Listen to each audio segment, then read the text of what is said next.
Welcome to the New Mexico Motorsports Report here on the Proview Networks, our 10th episode. Can you believe it? That's shocking.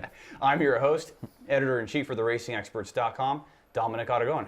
And I'm David Swope, host of the New Mexico Motorsports Report on ESPN Radio 1017 The Team. And we are honored today to be sharing this desk with Kicking the Tires' Jerry Jordan. Thanks for stopping by today. Thanks for having me on. I appreciate it. Absolutely. Stop along the trek of going from place to place across the country. Yeah, absolutely. Just a little pit stop along the way That's for right. the world traveler, right? Heading to Phoenix. Yeah.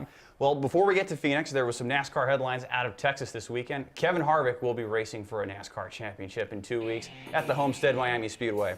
Harvick made a pass on Martin Truex with about 11 laps to go in the AAA Texas 500 Sunday at Texas Motor Speedway. It was his third victory of the season and 37th of his career. With the win, Harvick will now be locked into battling for a championship at Homestead Miami in 2 weeks against Kyle Busch and Martin Truex Jr. More on the points later, but Jerry, you were there. What was the atmosphere like? Well, the atmosphere was great for the Stewart-Haas guys. Tony Stewart very happy for his team, for Kevin Harvick. You know, the thing was, Harvick just a few weeks ago would have told you, no, I am not a lock to get into the championship. They were talking about pointing their way in. They got to win. They're going to Homestead. And I'm telling you, Kevin Harvick is a guy to watch for Homestead. Well, and he's been strong at Phoenix International Raceway in the past. We joke that it's the Kevin Harvick Invitational this upcoming week. Liking his chances there? He has been strong. He's been very strong. But if you look back for the past several races, he's kind of fallen off. It was good that he got the win at Texas because now he gets to go in there and coast this weekend. They get to, they won't tell you this, but they get to focus on Homestead. And Rodney Childers, you know, they're going to go out and they're going to do their best they can at Phoenix, but to know that they've got a spot and to know that they're going to be battling Martin Truex Jr. and Kyle Busch, that means a lot to them. And Kevin Harvick could be a repeat champion in 2017. Well, and looking at the playoff field for 2017 and looking at who's made the championship for, it reminds me of a repeat of 2015. Minus Jeff Gordon, we could still get a Hendrick car in there. There's 2 shots out of the 5 who are left. But just talk a little bit about this field and who you're liking for Homestead. You know, Brad Keselowski has a 19-point lead over Denny Hamlin. Part of me would like to see Denny Hamlin in it, but part of me, you know, look, with the Roche's power that Brad Keselowski's got, I'm not sure that, you know, he's got very much to worry about. If he can just stay out of trouble this weekend at Phoenix, if he can just keep Hamlin somewhere close to him, he's going to be fine. Sure. And we were watching from here in New Mexico. What impressed you most about the race on Sunday? Well, what I was most impressed by was how seriously they're really taking these stage points now. I mean, it was super important for that. They were aware of where other people they were getting in.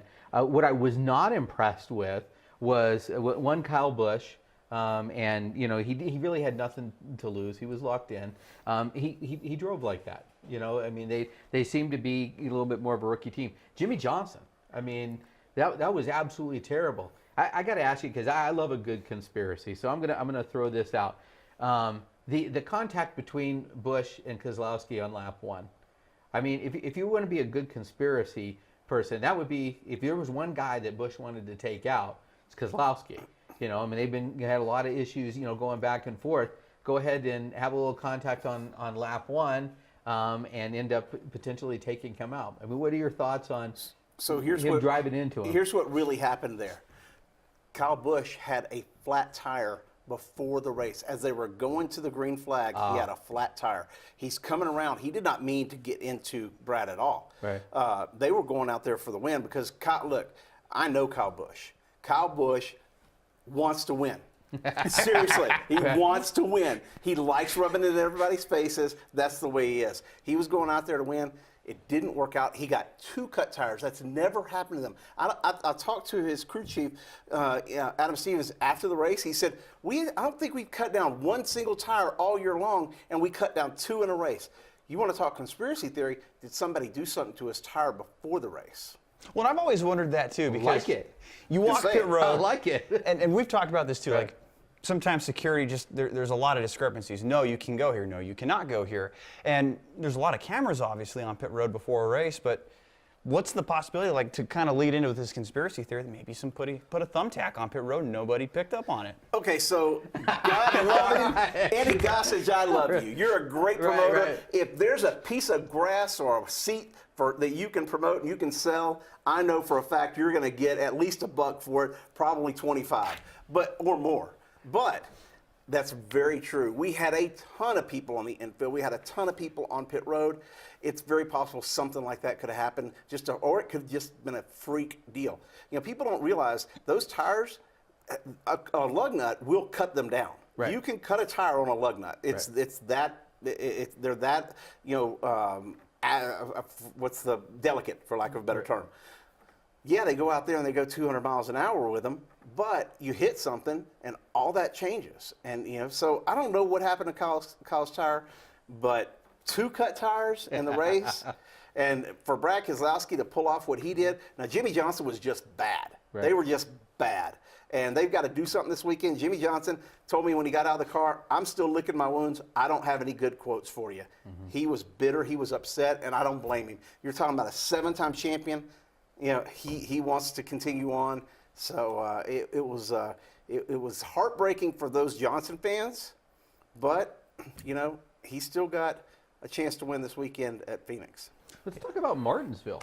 I mean, for a little bit, because we What got about to hear- Martinsville? Well, I don't remember the race. Okay, yeah, It was cold. Yeah, the whole post race is pretty much with Chase Elliott kind of coming of age and his discussion with Hamlin. And what are your thoughts on that? I mean, is that the new Chase Elliott? I mean, is that what we're going to see going forward as the fan favorite? I think Dale Earnhardt Jr.'s fans are going to fan out. Literally. So pun intended. But they're going to be Ryan Blaney fans. They're going to be Chase Elliott fans. They're going to be Kyle Larson fans. And they're going to be William Byron fans. This young group of drivers that's coming up, they are strong. They want to prove themselves. I'll tell you, the guy that's not getting any press, of course, he's not running in the Cup Series yet. He'll start next year. William Byron is a phenom. I mean, he is gonna be good. I say that, and next year he'll go out and bomb, and he'll wreck every race, and everybody on the team will hate me. But no, seriously, I predict William Byron is going to be one of the next phenoms in this sport.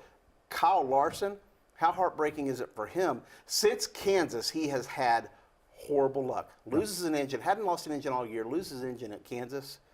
I think he's had 3 DNFs in a row. Yeah, 3 DNFs. That's the first time in his career he's had a streak that long. He gets out of the car. I ask him, he's at the care center. What do you think? This sucks, and I'm tired of this NASCAR racing. I want to get to the off season. I want to get this over with, have some fun, regroup, come back in 2018. Yeah. Kyle Larson's going to be very focused for next year, coming back for a championship. I predicted him to go to Homestead this year. Yeah, well, we all did. Yeah. We all had him in the Final Four. But yeah, he said, I can't wait for that last lap at Homestead, coming out of the care center. And I think that was telling. But you talk about Eric Jones. It was Eric Jones Saturday night at Texas Motor Speedway. And if I'm not mistaken, that was 3 in a row. Jones led the most laps in the O'Reilly Parts Challenge Saturday that night to pick up his 3rd win of the season. Elliott Sadler was the highest finishing playoff driver in 4th. And I thought it was a great race. It was definitely be able to show the speeds and things that were coming. How much of a difference was it between, say, the Saturday night race and a Sunday day race of the surface? Huge difference. And Eric Jones got out there and pretty much played, follow the leader for most of the night. I left Eric Jones off of my young guns or young drivers comments a while ago. Mainly because he went down and beat up on those bushwhackers down. He had to go down the Xfinity Series and beat up on those youngsters that are trying to make a name for themselves. No, seriously, Eric Jones just what, a year or so, 2 years out of 1 year out of Xfinity. Right. I don't have a problem with him dropping down and running some races, but the fact of the matter is, he's strong, and he's going to get out there and race. But the conditions. Literally night and day. Pardon the pun, yeah. But it got hot on Sunday. It was cool. It was cooled off on Saturday night.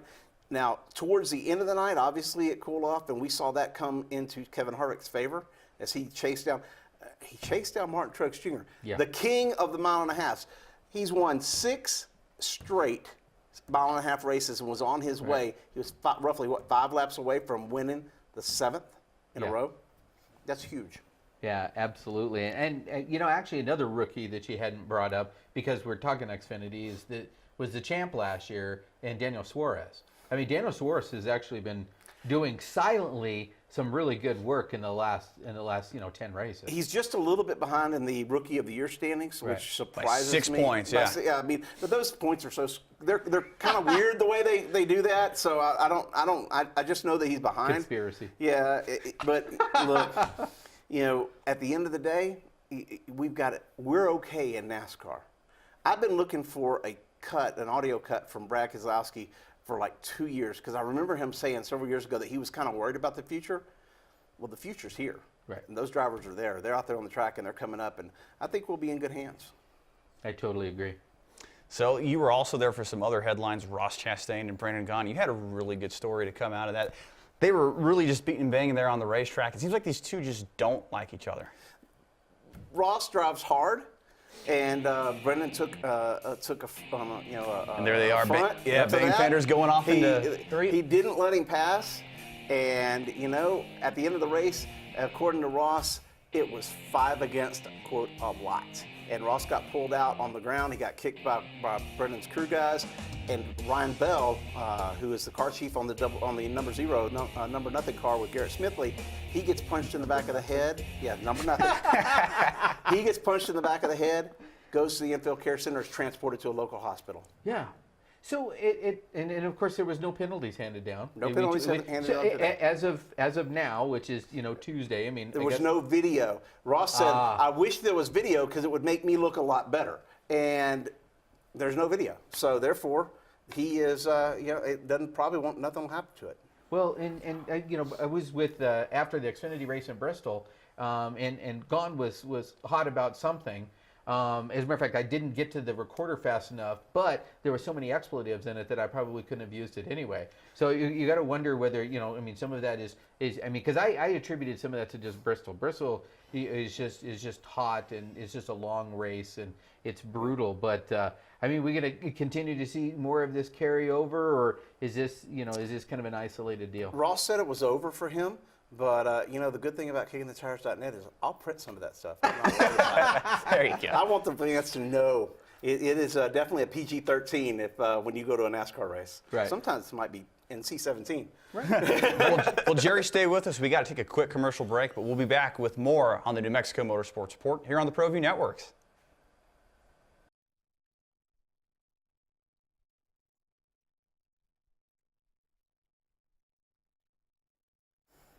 Welcome back to the New Mexico Motorsports Report here on the Proview Networks. I'm Dominic Gaughan.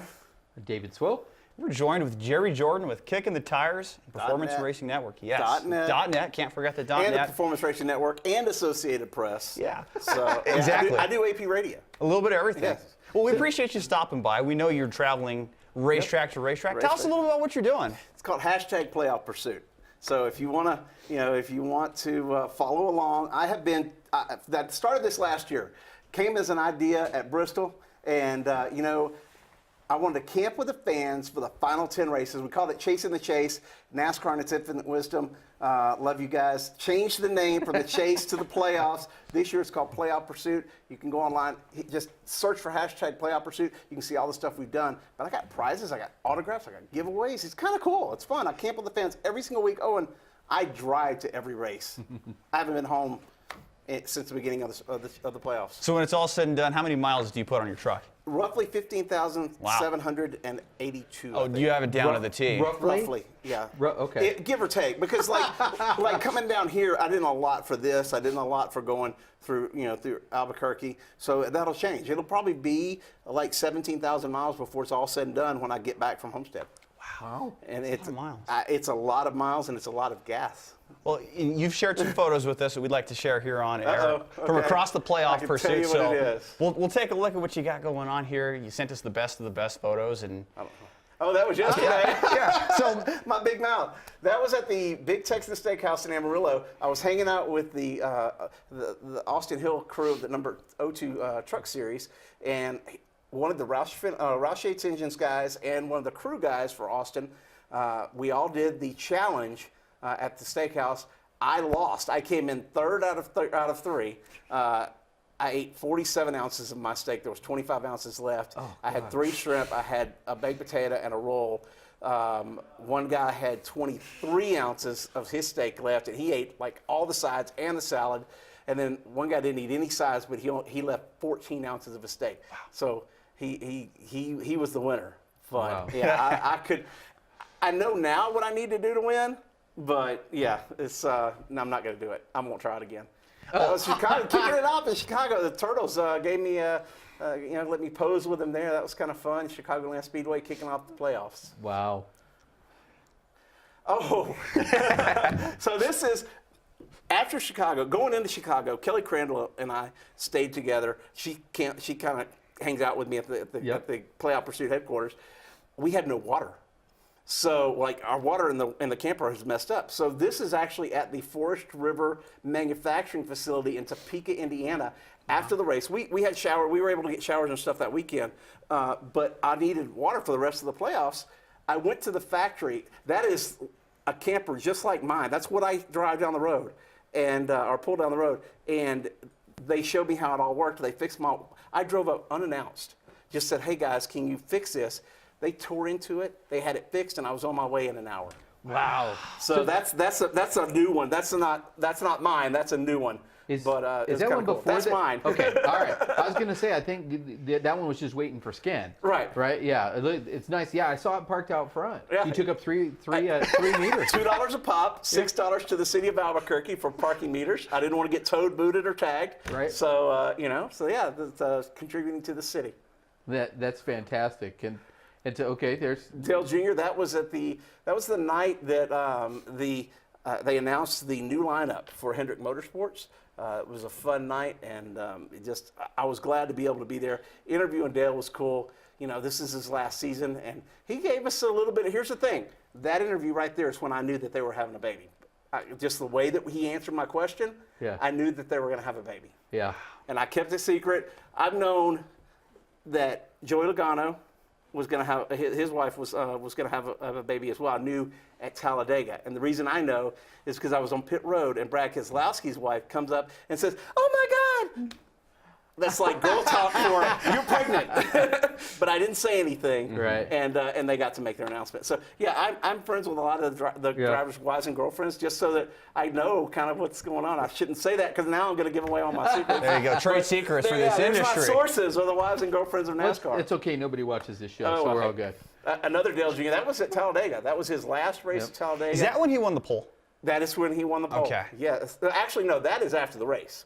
That is, but that was he won the pole for the race, but that was done after the race, and just in the scrum, you can see all the media that was there. Yeah. Yep. Well, you got right there with Claire B. Oh, hey, there's Hey, that's in Kansas. That's in Kansas. That's you guys. And what are you holding up? Those are Shell fuel reward cards, 25 cents off per gallon. I couldn't do any of this if it wasn't for Shell. Their fuel rewards program is really, really cool. You sign up, you get savings on fuel. Heaven knows I need it because it's 5 cents a gallon that you save, plus you can earn extras. And these guys, the racing experts, got 25 cents extra in fuel savings. And about $40 worth of gas there. And about there. $40 worth of free gas. We'll throw out some gas cards in just a little bit. Yep. Sure. Yeah. No, that helped for the Kansas race weekend, let me tell you. But look, all you got to do is sign up for fuel awards. That's what we want. Yeah. And the bonus is the yeah. Tell us about Austin this. Hill. Okay, so Tyler Young owns the number 2 truck that Austin Hill drives. Tyler finished, I think, 2 laps down at Texas, but I was giving Austin a hard time about it.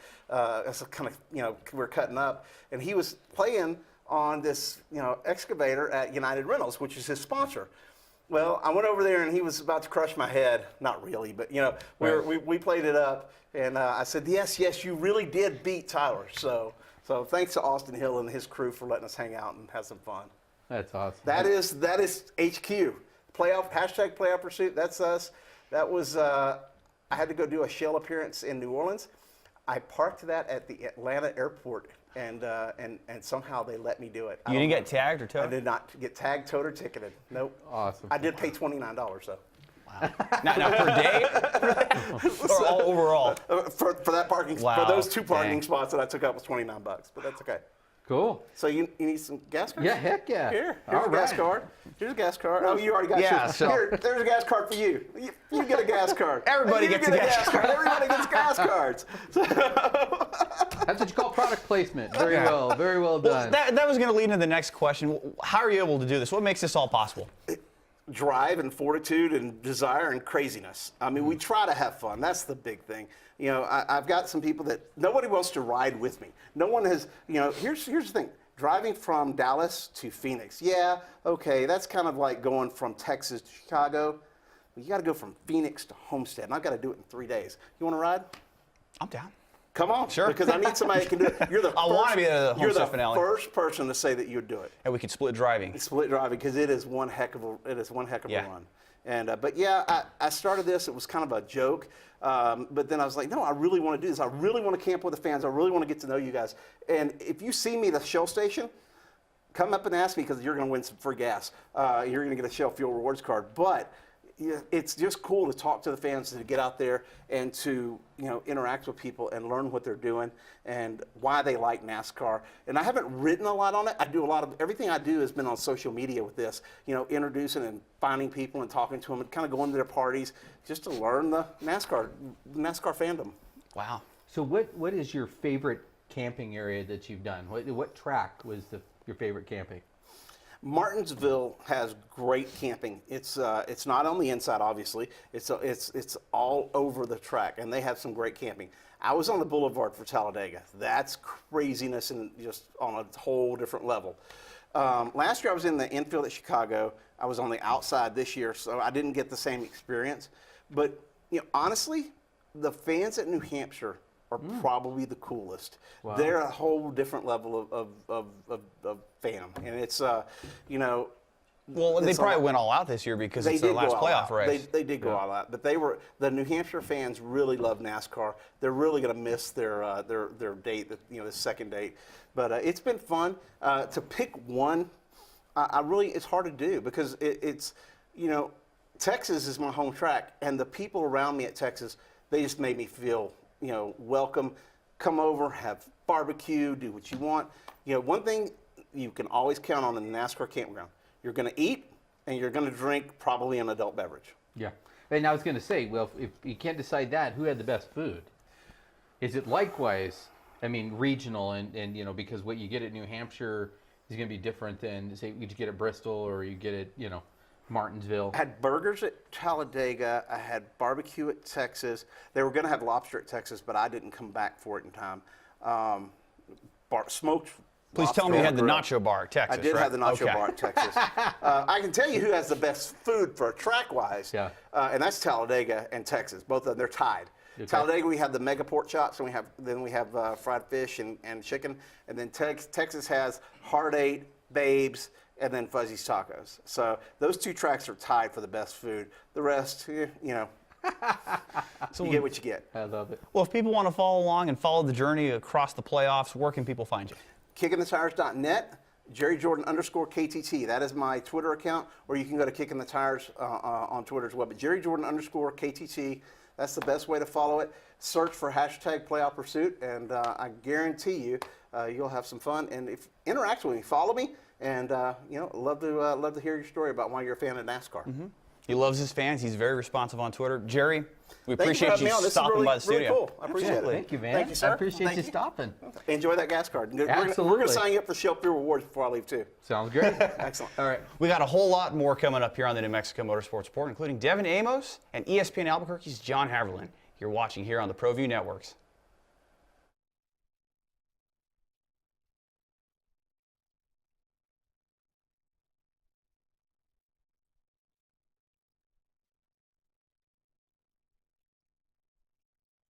Welcome back to the New Mexico Motorsports Report. I'm your host, Dominic Gaughan. And I'm Brooklyn, sideline reporter for the New Mexico Motorsports Report. We're joined today by local legendary racer Devin Amos. Devin, thank you so much for dropping by today. Yeah, thank you guys for having me. So Devin, just to start out, to get the audience to know who you are, tell us a little about how you got started in racing. Well, I'm 26 years old, born and raised here from Rio Rancho, New Mexico. Let's see, how old was I when I started? 12 years old, started in quarter midgets, just like most people do here in New Mexico. And then kind of went up the ranks, ended up racing on dirt tracks, spent most of my time there, and then ended up spending 3 years in the NASCAR Drive for Diversity program, so it's been quite the ride. As you started climbing your ladder through the ranks of racing, how much more difficult was it here in New Mexico, knowing that there's not really a lot of racetracks you can really lean on? Well, yeah, there really isn't a lot of racing here, so you kind of just had to go travel, and that's really where you learn the most, once you go out there and race with all the best. Most of my experience did come from dirt, so I think that's, where I got the best, skill set, I guess, out there in Oklahoma and in the micro sprints and stuff, so. Really nice. And So do you agree that it takes more of a driver to race dirt than asphalt? I definitely agree with that. Asphalt is so car dependent, the driver's right here, the car goes to here, so it's just, I love dirt. So racing out here in New Mexico, were there certain dirt tracks that really stuck out to you that you really learned a lot here in this state? One of my favorite tracks was actually Aztec up Farmington. Four Love that Corners place. area? Yeah, I love that place. We didn't have too many, sorry New Mexico, I don't have too many tough racetracks here, but really loved racing out there in Amarillo and Oklahoma. So how did your mini sprint season go this past season? How did it go for you guys? It was a little bit challenging, had its ups and downs. Definitely wish that we ran a few more races. We didn't really get started until I think like August or something. Had a lot of issues with car performance, but the races that we did have good cars were pretty good results. So. Nice. How many races did you get to do this year? I want to say maybe 10. Definitely not as much as I'd like to. I mean, we want to be racing every single weekend, so. Hey, I think the last race I saw you was the Sprint Car Stampede, and you took the W. Yeah, it was a good race. Had a lot of fun. It's always nice to put on a good show here in town. Yeah. Sure. So we have a few photos that we'd like to share that pop up on screen here. You can tell us a little bit more about. Here is that Sandia? Yeah, that is the little short track at Sandia. I think that was last year. I don't know what race, but yeah, track looks like it's hammered down right there. And there's the mini sprint? Yeah, that's the car that I've been driving for the last 2 seasons. I think that was the Stampede last year. So how many hours, I guess, do you put in each week to go racing on the weekends? It just kind of depends. I mean, to be honest, my car is usually ready all the time. If we get back from a race on Sunday, it's ready to go on Monday or Tuesday. You just go over everything. If you have some maintenance to do, it's done and ready to go. So hours, I don't know, but it's always usually ready to go. And let's see, the next photo here.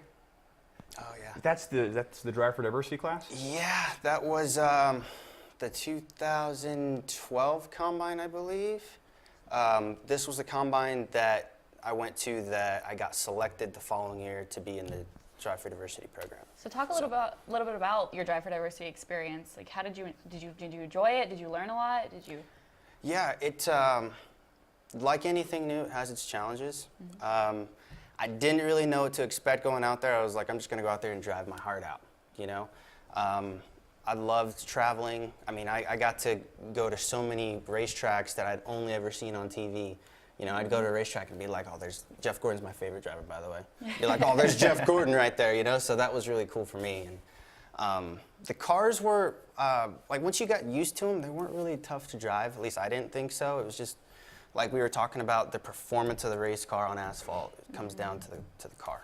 It's that dirt track experience, that's why they weren't that hard to drive. I'm just kidding. I don't know.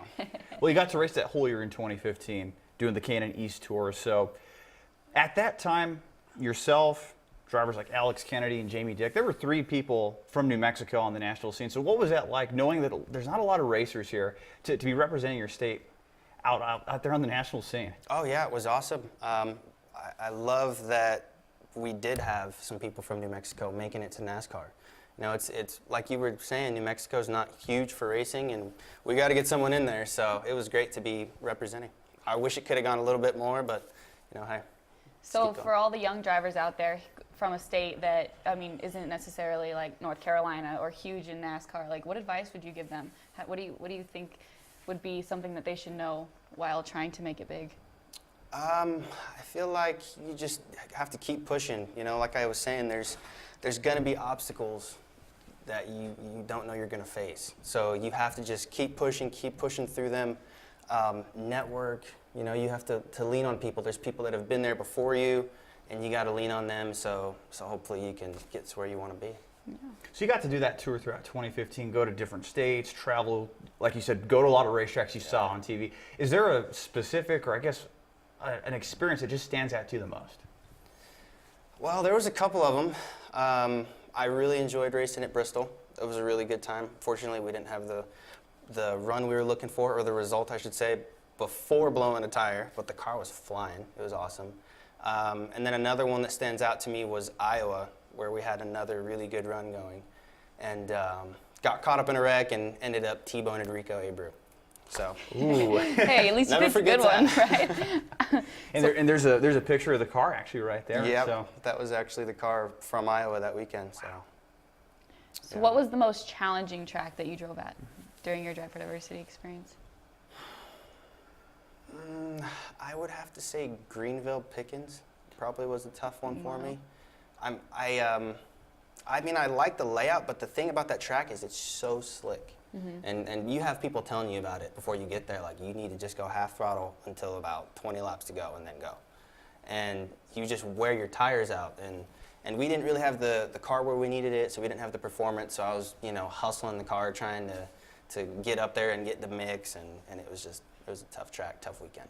Were you kind of like starstruck racing? Not only there, but other the racetracks too. Like you said, going to these places for the first time, and a lot of history through racing at these venues. Oh yeah, definitely. Like I said, you're at the racetrack with the companion events, the K&N events. I mean, you see everybody there at one point or another. You know, I remember I was sitting up in the stands watching cars go around, and Richard Childress was sitting right next to me. So, you know, stuff like that's pretty cool. I remember, when I went to Charlotte, I saw all these drivers, and I just was like, there's no way that I'm standing right next to these guys. Did you ever get used to being around them? Like, did you ever feel like, all right, I'm one of them? Yeah, I mean, if you were around them enough, I suppose. I mean, it just depends on, you know, who you make friends with and stuff like that. But I don't know if you ever really get comfortable at that point, because you're kind of always, you know, auditioning, I suppose, you know, because you want to, you know, be there at some point. So always on your best behavior, I guess. Sure, you did some racing through 15, racing this year. Did you do anything there through 2016, or was that kind of a gap year? With NASCAR, Or just in general, because I know you were doing the racing this year. Was Right. 2016 kind of like a break year? Well, I actually did race quite a few races on dirt last year. We spent most of our time racing here in New Mexico, and I think we went out to Arizona a little bit. But yeah, I had a lot of fun. More than anything, that's the biggest thing that I've been doing the last 2 years, racing on dirt. I've been having a blast. So what are your plans for the next upcoming season? Hopefully win some races. It'd be nice. Well, we went through the archives, and we found some really good video that we'd like to share, and kind of want you to kind of narrate over and tell us what's going on here. It's a dirt track out in Texas, I believe in 2012. Oh, cool. Yeah, this is one of those racetracks that I was telling you about in Amarillo. Rough track, but a really, really fun track. It was a little bull ring. I remember having a battle with my buddy Cody Dons at this moment, and I just got by him and started working lap traffic. And I think I'm coming here to take the white flag, or the checker actually. But yeah, like I said, really fun racetrack, little bull ring, and the racing was awesome. There you go, bumping the Yeah. fist. You could tell you won the race. Yeah. Greatest feeling in the world right there.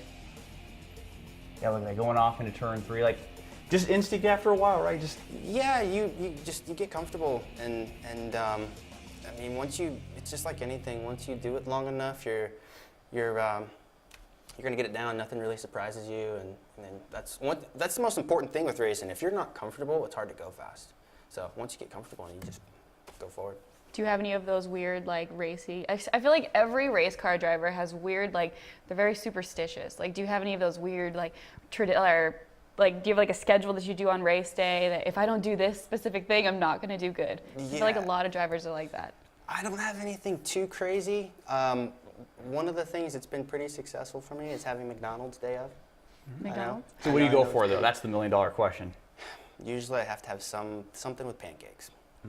Pancakes, Oh, so coffee. the breakfast stuff, not the lunch or dinner stuff. Yeah, no, I don't usually eat too much throughout the day. It's always a big breakfast, and then, you know, just kind of roll from there. Very nice. Well, Devin, we appreciate you stopping by. Is there, if people are wanting to find you on social media or check out anything else, where can they find you? I'm not on Twitter. Facebook, you can find me on Facebook, Instagram. That's about it. Just Devin Amos? Yeah, it's gonna be, I don't even know what it is nowadays, actually. It's Devin Amos, yeah. Devin Amos. I think it's at Devin Amos. Is that how they're saying it nowadays? Yeah. Yeah. Get with it. I'm trying to catch up, doing what I can. And this is the go-to question I'd love to ask any racer. What are some of the short-term goals you have going into 2018, and are going to see you back in NASCAR anytime soon? I'd love to. That really just kind of comes down to funding. But like I said, I just want to have fun at the track and hang out with my friends and hopefully win some races. That's the goal. There we go. Good luck. We appreciate you guys. stopping in the studio. I Thank you appreciate so it. much. Thank you guys for having me.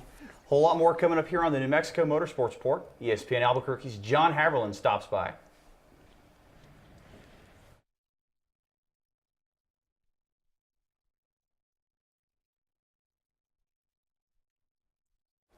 Welcome back to the New Mexico Motorsports Report here on the Proview Networks. I'm Dominic Gaughan. And I'm Brooklyn Green. It's time to take a check of what's locally happening this weekend. Brooklyn.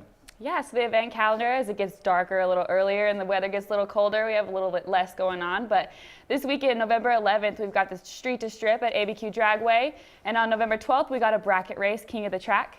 And at Sandia Motor Speedway, November 11th and 12th, we've got the Charlie Fagan Performance Driving School. Getting towards the end of the year, and Yep. it's going to start Sad. getting too cold for motorsport, I know. No. But we're happy to introduce here our national correspondent for the radio, ESPN Radio Albuquerque's John Haverland. Nice of you to stop in here. Yeah, it's great to be here. I just got here a few minutes ago, and I'm excited to be in Albuquerque for the very first time. Exactly. How was your flight? It's a good flight. Good. Watched a movie or two. It was good. Yeah, no complaints. I Well- enjoyed it. We're happy to have you here. And let's get started with the Truck Series highlights from Texas on Friday night. Johnny Sauter punched his ticket to the Final Four with his victory. He held off Austin Cindric. He was able to hold him off for the win in the Jeg Metals 350 at Texas Motor Speedway. He is currently the only driver locked into the finale as a contender for the title. And with that win, automatically punched his ticket. We'll take a look at the point standings. We got 6 guys now in the Truck Series, but only 4 are going to be able to make it. Yeah, so I think the Toyotas are still the drivers to beat. I think Chris Bell is still the driver to beat. You can never really count out Matt Crafton. He's a 2-time champion. Obviously, Johnny Sauter is the defending champion for the series. Yeah, and he's going to have the chance to defend his title there. Yeah, next week. absolutely. He's if it weren't for William Byron's engine blow after Phoenix last year, Yeah. People say he might have won the championship, but Johnny Sauter is definitely a very, very good driver. There's Hey. absolutely no reason he couldn't win the championship again. And seeing him hold off Austin Cindric there with just a few laps to go. Cindric led the most laps. Cindric's in position now to make the final transfer spot for the playoff start, but we still have one more race out there at Phoenix. Yeah, definitely. I think Austin Cindric and Brad Keselowski Racing, they're definitely racing. This is their final 2 weeks. Obviously, they announced that they were going to close up shop after the season, so I think they're going to race their hearts out and give it everything they can. I think it would be good for the Truck Series to see them advance to the Final Four, just go out on a final last stand. So I think they're obviously the dominant Ford team. There's no problem or no issue if they were to advance to the Final Four at Homestead also. Yeah, I've never seen a truck race in person, so this weekend in Phoenix, I'm super excited. Oh, they're awesome. They're just as loud. They have a little less horsepower, but you can't tell just based on the noise itself. They are awesome. Good. What are you expecting this weekend? I am expecting a lot of pissed off drivers on pit road as we end the race on Friday night. Like we saw William Byron last year, and Swope was there. We were all there, part of the media scrum, and William Byron was deflated. He had just had his engine blow on him, and he was not going to make the Final Four. And this happened with like 15 laps to go. But It was 9 laps to go. it was 9 laps to go, so even a little bit more of a a really, really punishing thing there. But William Byron, I think we're going to see something like that. We might see something like an engine let go for some driver. We might see a crash. We could see a fight on pit road. I always think it's so sad when somebody gets penalized for their engine blowing. It's like, it's not their fault. They tried so hard. I mean, they didn't even get to show everybody what they got.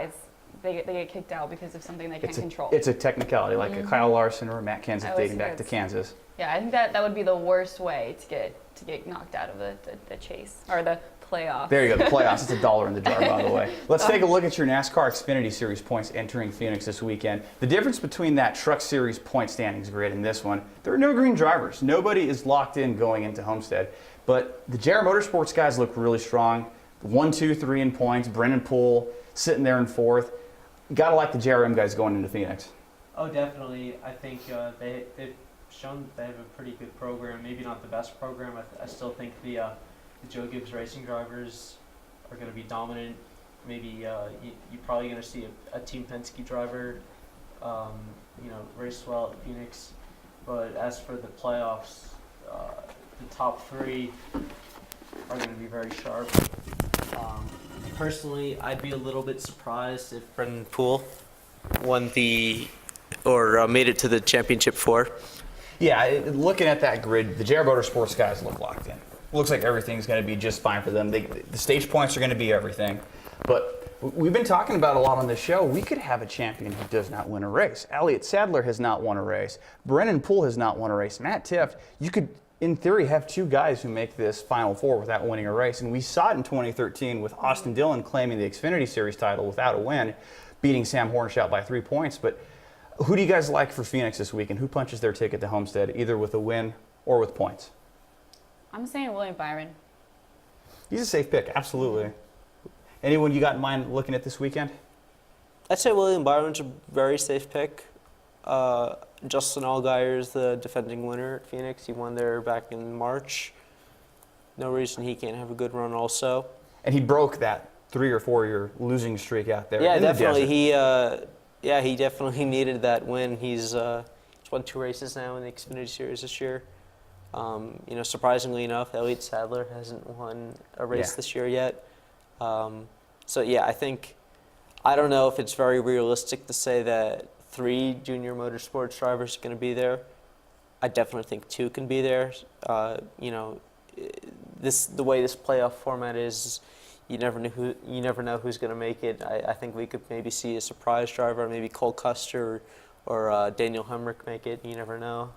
Absolutely. He fought his way back in Texas. Oh, yeah. Cole Custer. Cole Custer coming back for some problems. And Ryan Reed, you can never count out. Sure, he's only won 2 races, and those have been both at Daytona, but Ryan Reed has been running strong as of late. A lot of top 10 finishes. But let's take a look at your NASCAR Cup Series points as we head off into the desert. 3 guys are locked in. Those are 3 out of the 4 guys that made their way in 2015. Martin Truex Jr., Kyle Busch, and Kevin Harvick all have a spot. 2 of them did it on wins. Truex did it on points. Now we got 5 drivers for 1 position. Brad Keselowski has the 19-point advantage, but is he really safe heading into Phoenix? It's funny. It's almost like a race that will determine the race for Homestead. It's you have 5 drivers going for that 1 position, and then the following weekend at Homestead, you got 4 drivers going for it all. I still think Brad Keselowski has the advantage. I think Team Penske's pretty sharp at Phoenix. Obviously, they won with Joey Logano last November. And that punched him to the championship 4. Yes, it did. Keselowski hasn't been as strong as Logano at Phoenix the last couple of years. He's led some laps, though. There's no reason he couldn't get his first win this weekend at Phoenix. So I think he's the 4 seed right now, and I think he's going to stay that way going into Homestead. Well, and we could see history this weekend, too, being out there at Phoenix Raceway. Look at those guys 6th through 8th in points. Ryan Blaney with the Wood Brothers and the number 21 team. 99 wins for the Wood Brothers race team. They've been around since 1953. He wins on Sunday. That's win 100. There's only been, I think, 3 teams that have done that in Monster Energy Cup Series history. But Chase Elliott or Jimmie Johnson or any of the Hendrick guys win on Sunday. That's win 250. Are we going to see any of those milestones this weekend? I hope so. I'm still pulling for Chase Elliott to get that win this season. He's come so close. I just want him to get it and to punch his ticket. But well, he's definitely been the strongest out of the Hendrick Motorsports stable as of late. And one thing we've really talked about on the show too, and I kind of want to get your guys' thoughts on this. Jimmie Johnson, he made it to the round of 8 here, and he had 3 races, one earlier in the year. But are we starting to see the rust of Jimmie Johnson? Is this the first year, or is this just an off year? I think it's just an off year. I think every race car driver has an off year. I don't think you can judge somebody based off of one season, especially Jimmie Johnson. I mean, come on, he is extremely talented. I don't think there's any rest there. I think it's just luck. We're talking a guy, though, who does not even have double-digit top 10s for the first time in his career. 5 top 5 finishes. Has led the least amount of laps. Average finish is lower. I mean, there's got to be something more to it. You know, I saw a story a few weeks ago that this is, statistic-wise, Jimmie Johnson's worst season. And it's funny because I remember thinking last season in 2016 that statistically, you know, Jimmie Johnson was having his worst season. So I don't think it's ever very, you can't count out the 48 team. They're just, you know, they'll find a way.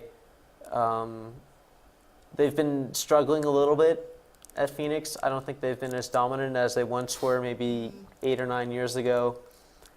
But, you know, you never know what they're capable of. I think you can't count them out, although I'm not necessarily counting them in yet either. That's true.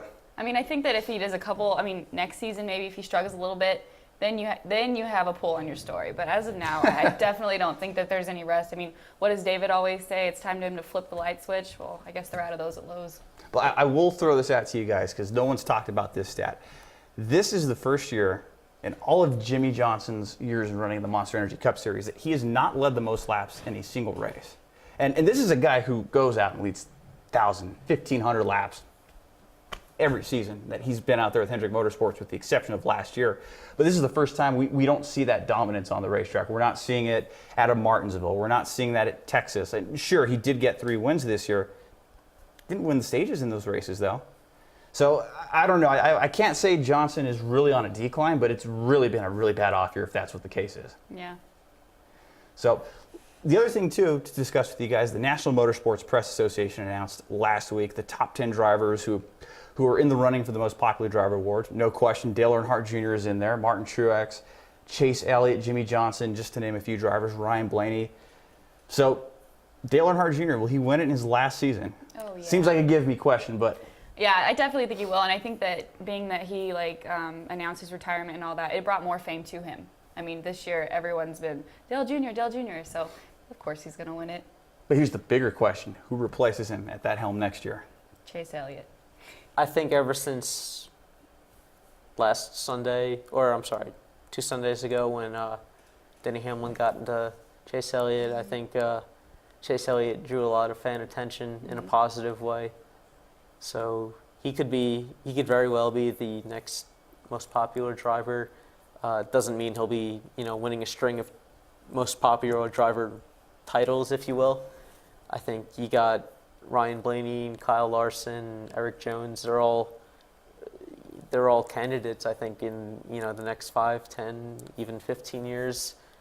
But I think Chase Elliott's got a pretty good shot at winning quite a few in his career.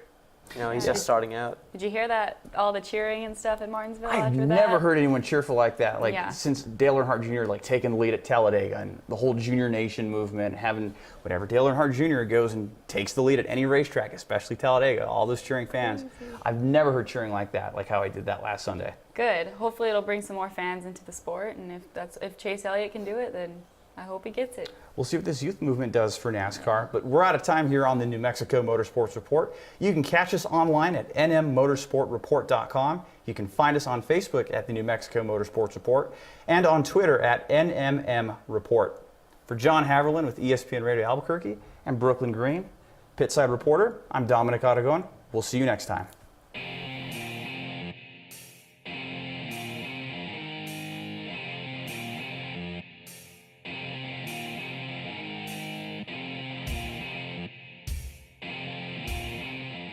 Looking for some exhilarating fun? It's at All Out Zone. All Out Zone showcases Nerf dart tag games from team elimination battles to human versus zombies, pitting two teams against each other in fun, organized chaos with trained referees, music, and a full arsenal of Nerf blasters. You need team parties, birthday parties. We can customize the party to fit your needs. Visit us at the Coronado Mall. Give us a call, 505-444-6964. All Out Zone.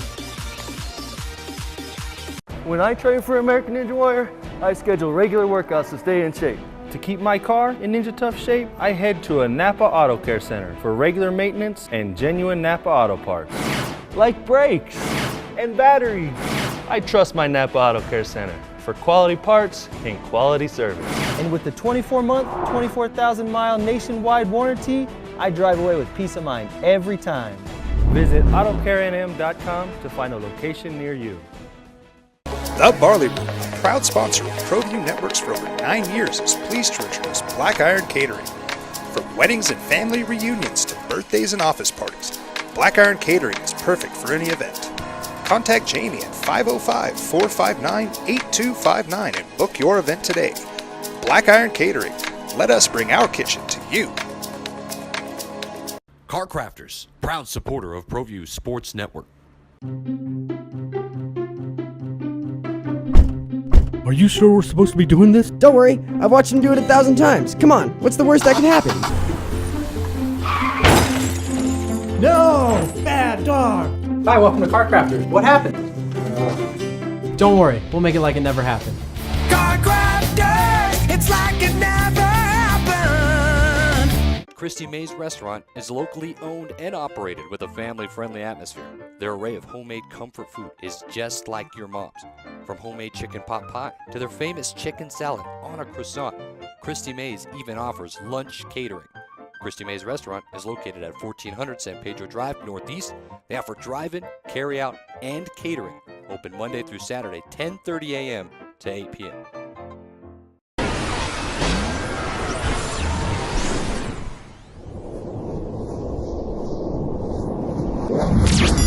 Dave & Buster's is your destination for fun.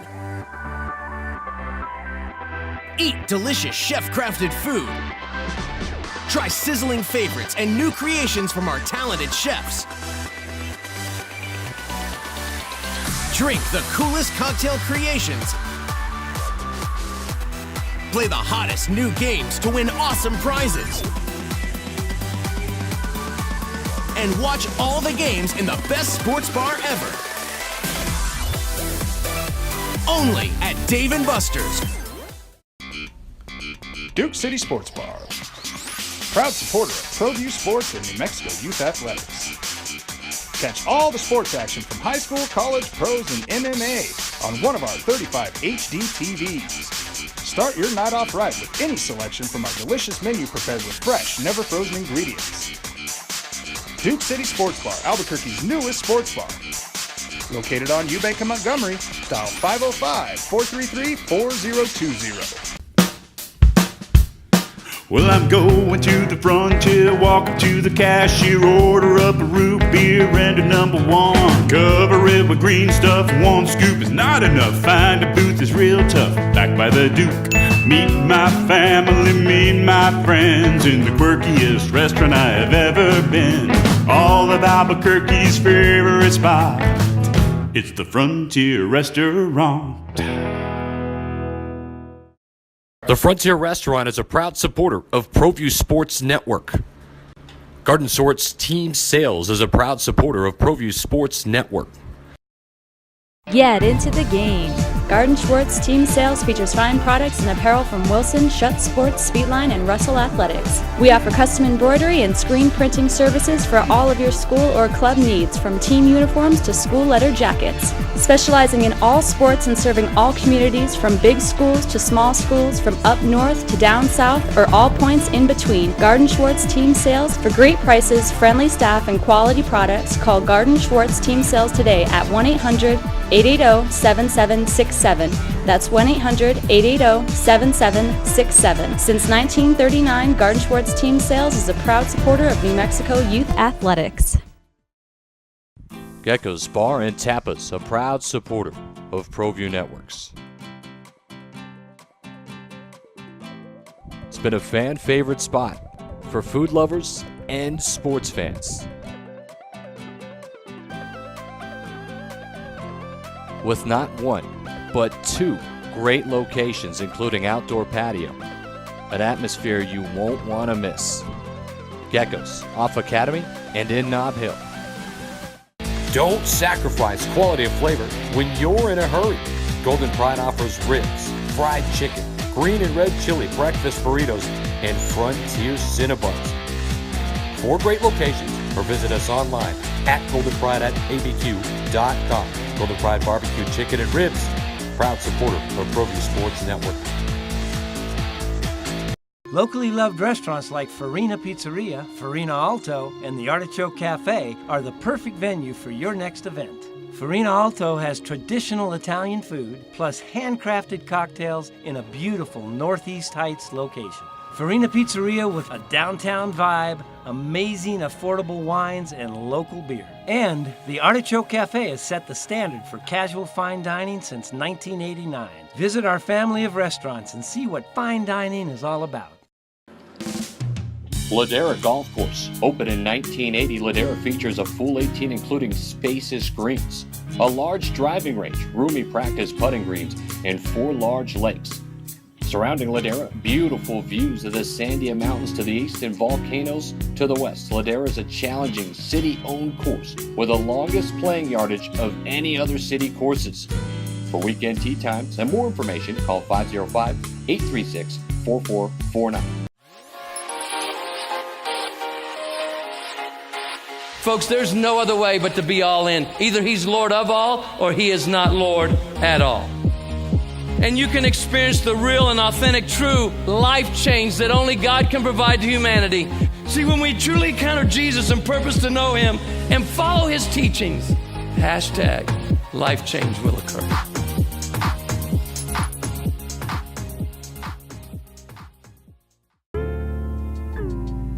Don't forget, every Proview Network sporting event is on sale at our DVD store. Go to www.proviewNetworks.com to buy your DVD today.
Sadie's is a proud supporter of New Mexico high school sports and athletics, and we here at Proview Networks would like to thank Sadie's for their continued support in helping us bring you all of your New Mexico high school sports coverage.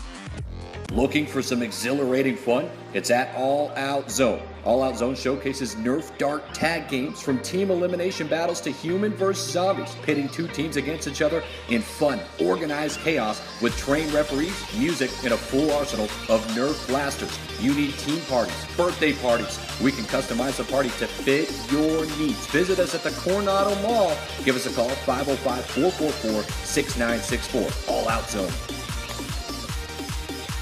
When I train for American Ninja Warrior, I schedule regular workouts to stay in shape.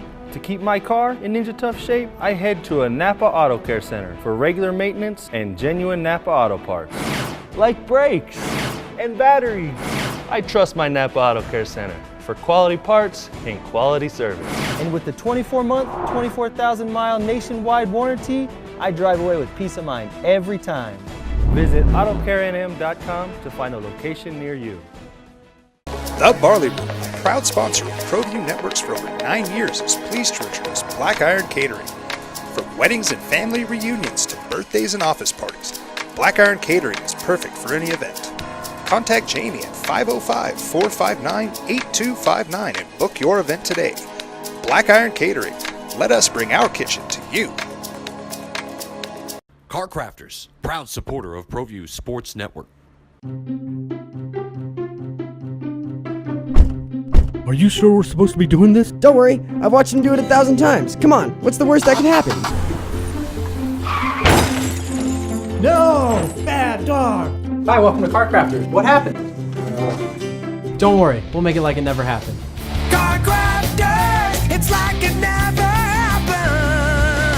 Christie Mae's Restaurant is locally owned and operated with a family-friendly atmosphere. Their array of homemade comfort food is just like your mom's. From homemade chicken pot pie to their famous chicken salad on a croissant, Christie Mae's even offers lunch catering. Christie Mae's Restaurant is located at 1400